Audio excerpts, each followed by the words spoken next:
At night, your mind doesn't get smarter, it gets louder.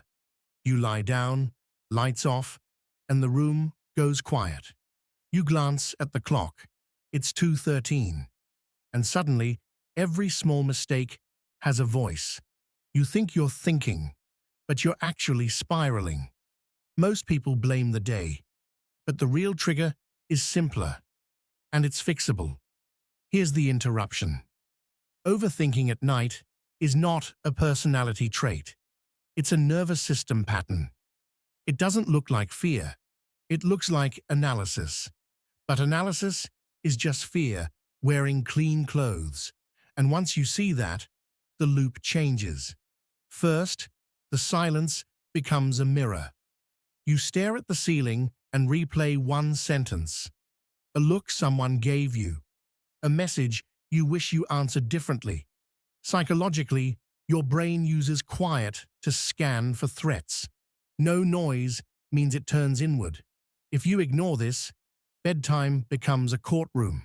And because of that, sleep starts feeling unsafe. Second, your body is tired, but your mind is unpaid. You spend the day reacting, holding it together, staying polite. Then you get into bed and drop the mask. The mind says, now we process. But there's another reason it chooses midnight. At night, nothing demands action, so thinking feels productive. If you ignore this, you confuse rumination with progress, and because of that, you keep feeding the same thoughts. Third, unfinished loops stay open in the dark. A task half done, a conversation unresolved, a decision delayed. Your brain hates open endings. It tries to close them by replaying them. If you ignore this, you wake up mentally exhausted. And because of that, the next day starts in debt. You wake up, and your first thought is catching up. That's how one night steals 2 days. Fourth, your phone trains your mind to stay awake. You check one thing and get a small hit of certainty. A scroll, a notification glow.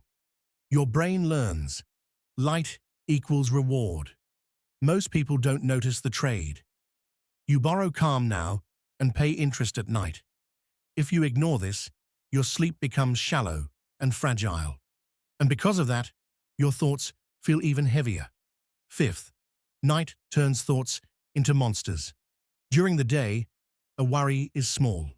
At night, it becomes a future. You imagine worst outcomes with full detail. Even your body joins in. Tight jaw, fast breath. Psychologically, darkness lowers reality cues, so imagination fills the space. If you ignore this, you start living in rehearsals. And because of that, real life feels harder than it is. Sixth, you start negotiating with your identity. You ask, am I behind? Am I enough? Did I waste my time? It doesn't look like self-improvement. It looks like self-interrogation. Here's a punch sentence. Your brain can't solve feelings with logic. If you ignore this, you try to think your way into peace.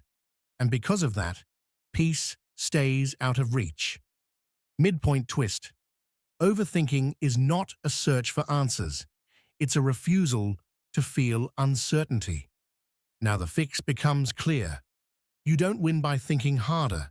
You win by changing the container. But the first change is smaller than you expect. Seventh, move the mind onto paper. You sit up, dim light, and write 3 lines. What is the fear? What is the next step? What can wait?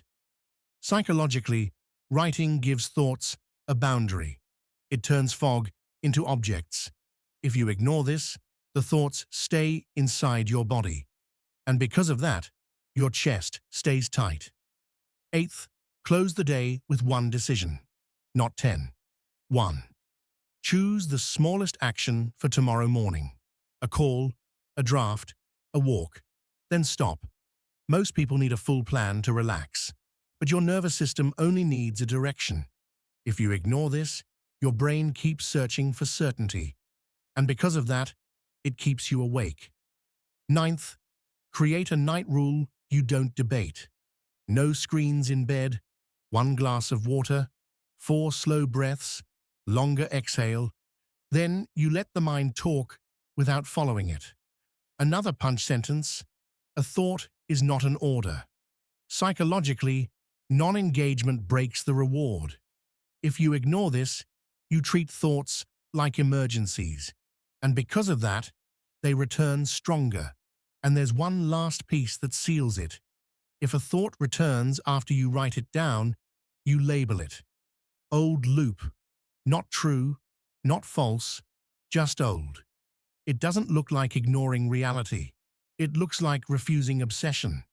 If you ignore this, you keep reopening the same door. And because of that, you never rest. Now close the loop from the start. At night, your mind doesn't get smarter. It gets louder. So don't argue with the volume. Lower the fuel. Close the loops. Give tomorrow one clear step. Then, let the room be quiet again. Sleep isn't a victory. It's the moment you stop fighting shadows.